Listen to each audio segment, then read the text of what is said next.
everyone. Welcome, audience. Oh my goodness gracious. From wanting to be a pop star to now being a mindset and transformation coach, a sound healing artist, we have the pleasure today of hearing from and speaking with the lovely Melanie Peralta. And I'm just, we've only gotten to have one other conversation, of course, off air, and it's been a complete pleasure getting to know Melanie. So I'm so thrilled she's here to speak with all of you, and thank all of you for taking the time to be here. Melanie, please dwell on what's the perfect introduction about you and your mission. And I just want to make sure that the audience understands the depth of who you are and what your purpose is. Well, first of all, Carol, thank you so much for having me a part of this. I'm so excited. Again, my name is Melanie Peralta. I am a transformational mindset coach, sound healing artist. I'm a coach for Tony Robbins and Dean Graziosi, and I've been throwing personal development events since 2016. I love to refer to myself as a multidimensional millennial entrepreneur because, like you just heard all the different things, I'm multifaceted. I'm an artist, I'm a creator, I'm an innovator, I'm a mother. And yeah, I believe that humans are really meant to live full, healthy, happy, wholesome lives. And a part of my work is to show people that from the example of my life, from my healing journey to the work that I do helping other people's heal, to then the atmospheres and the experiences that I create to facilitate that process.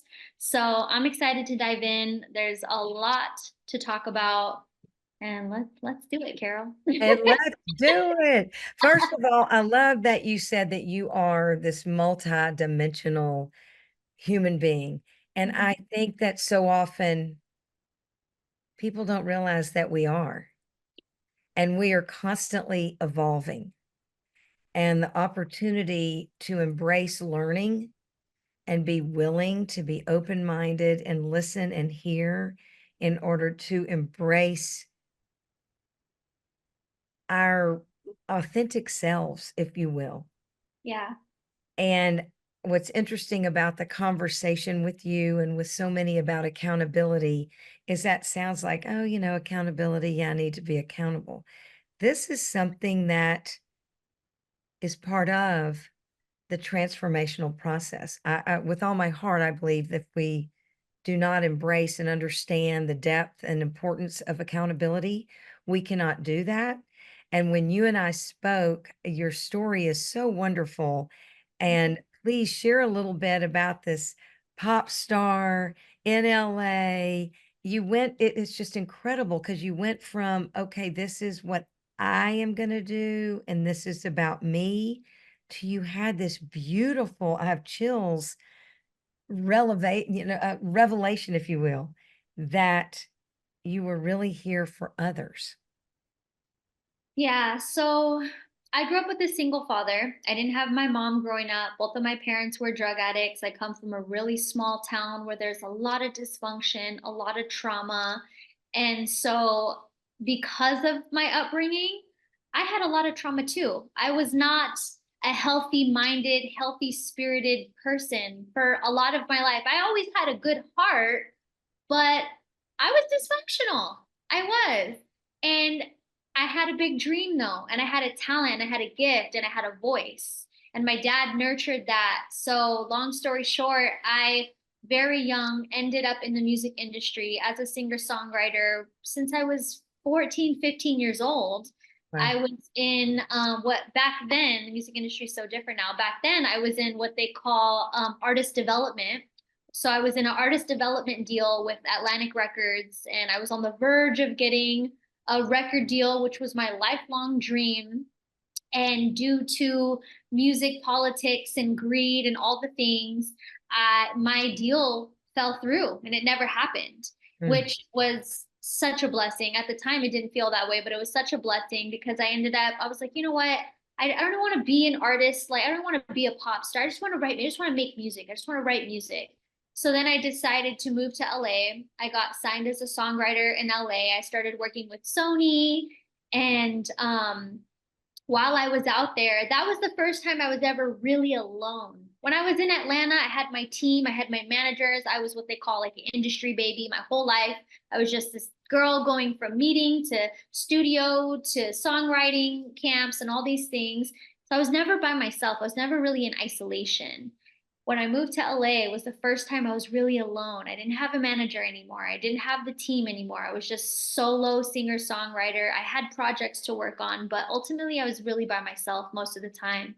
And that really put me in a space of reflection on who I was, because at that time I was making horrible choices, Carroll. Mm. I was partying, I was doing party drugs regularly.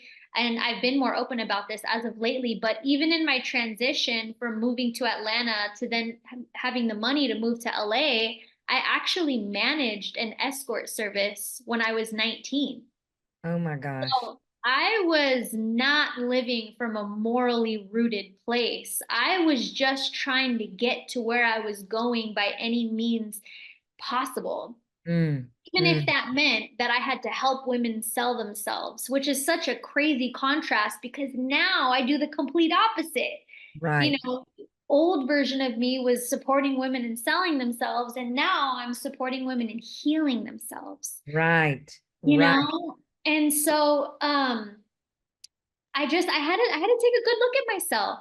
And I was alone, and there was so many things that unfolded that ended up me just being like, who the heck am I? This is Mm, not who my father raised.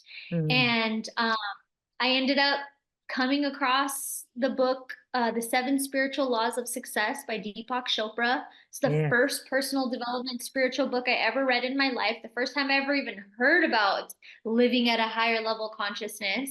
And it just blew my mind. I was like, whoa, what is this? Consciousness? Living with no judgment? Living without shame? Like, what?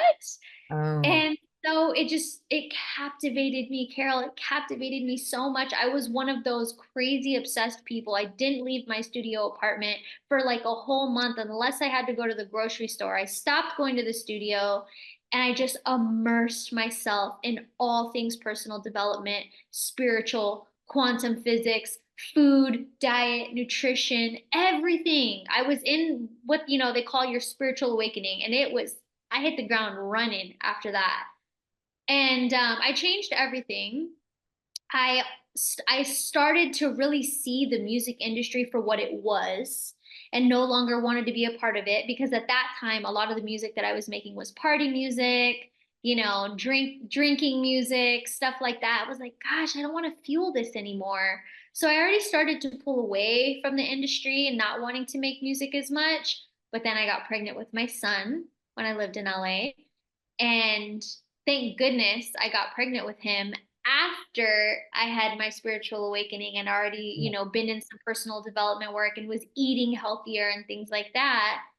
And uh, after my son was born, I was inspired to share what I learned, share all the information that transformed me from mm, being an unhealthy, dysfunctional, non-moral living, person full of shame and guilt and secrecy and all these things that I wasn't proud of being. I was like, I would always tell myself after my son was born, gosh, I'm so glad that I had my son as this version of myself instead of that version of myself. uh, And that really inspired me. I was like, whoa, so many women out there are having children as the old version that I used to be. And mm, that's a part of this generational disempowerment that's happening because broken women are creating people. And a yeah. lot of those broken women are creating more broken people. And I was a product of that. I come from generations of broken women, and Mm, I had become I wouldn't even call myself a woman at that time. I was a broken girl, mm, and so I evolved into being a healed woman, and I knew how important it was for the grand scheme of humanity to support other women in that journey as well. And I've been committed to it ever since. I started throwing my events. became a coach, found my way into working with Tony Robbins and Dean Graziosi. And now I just host personal development events, workshops, retreats, summits, everything, and coach people and make music still. And just now I'm doing all the things that I love at a high vibrational level. I'll tell you what, first of all, thank you for Mhm. sharing yourself with us, with myself and with the audience. I know they just appreciate it so much because it takes courage and faith to do that so beautifully. So thank you. And the next thing is that I think it's so important. You know, I'm 110 years old speaking to you, this young, lovely young lady, and you were a wounded child Mhm. and you were just following, I think, where so often society takes us, especially in the last however many years. And so you were doing that, but for you to have the clarity and the awareness, first of all, I've read the Deepak's many of his books, but that book in particularly is great. Mhm. And he's so wonderful. And Tony and you know, the coaching you do with such powerful people, I know that you create great value for them and what they do. So that's so cool. The people that hear your story and realize that without a mom, you had this, you were just trying to figure things out and trying to get, like you said, young children are having children. And they are having these children not as their future selves, not as their future best selves, which fortunately, that's where you were. You knew you had changed. You had had this, you know, aha moment. And you, the dive that took courage and faith, you're like, okay, I'm not going to do music anymore. I'm not going to do it this way. I mean, my goodness gracious, you had been preparing for that. Did you say since you were 13 or 14? Yeah. And to make that decision, that's a big deal. So I know that the audience, for all of us that are hearing that, you took what you knew and you were building and building it, right, wrong, good or bad, what you were doing and building, and said, this is not right. This is not who I really am. Yeah. It took faith and courage to figure out, to become educated, to go to your dad and say, I'm not going to do what we've been talking about all these years. And all these things have been going on and they're not good. So congratulations. And I hope that everyone hears that that is possible Yeah. and that it's doable, no matter where anybody is coming from, no matter the age. It's time to make good decisions and to become that person that you're proud of and you want to be in relationship with, correct? Just it's so beautiful. And the fact that you are now a sound healing artist and you continue to make music, I mean, it makes me want to cry. It's so beautiful. So thank you for that, Melanie. And if you would please share with the audience, what is there a question that they should ask themselves? What is a way for them to really be brutally honest? You know, you finally got quiet. You said for the first time, you were in isolation. So you weren't just hearing noise, you actually found a quiet space. Do you feel that everyone needs to start with just get quiet? Oh, 1000%. Get quiet and go inward. Mhm, Because a lot of times we fill ourselves with noise and mhm, we're constantly seeking outside of ourselves for validation, answers, synchronicities. We're always waiting for the outside world to tell us something about ourselves that deep down we really already know. but we Yes. just can't hear it, or we're avoiding it and we're piling on other things so that we could just keep pushing it away, because I knew that how I was living and what I was doing the whole time was wrong. I knew it wasn't really who I was, but there was other benefits coming from it, so it's easy to avoid the other things. But Hmm. a really powerful question when you find yourself in a situation that you know that you created is taking a look at your choices, because your life really is a byproduct of your choices. So when you take a good look, ask, what am I choosing? That's right. That's right. Yeah, we've got to ask ourselves, what am I choosing? And then a step further, ask ourselves, why am I choosing it? That's right. And it's that question where we have to be really, really honest with ourselves, because it's funny, the mind, we play tricks on ourselves, and we like to live in some delusion sometimes. Oh, And so yeah. sometimes we have to take it a step further, and the first question is, what am I choosing? Second question is, why am I choosing it? And then the third question is, why am I really choosing? Right. Yeah. Am I choosing this for ease, for money, to fit in? The reasons we don't want to work on. Right, right. That So, is for so good. example, yeah, so for example, one of the issues that I had back then when I was that version of myself that I wasn't proud of was I wasn't a loyal girl. I cheated on all of my boyfriends, Carol. Mm, I wasn't a physically promiscuous girl, but I was more so like entertaining a lot of people at one time. And so that was a choice, mm, right?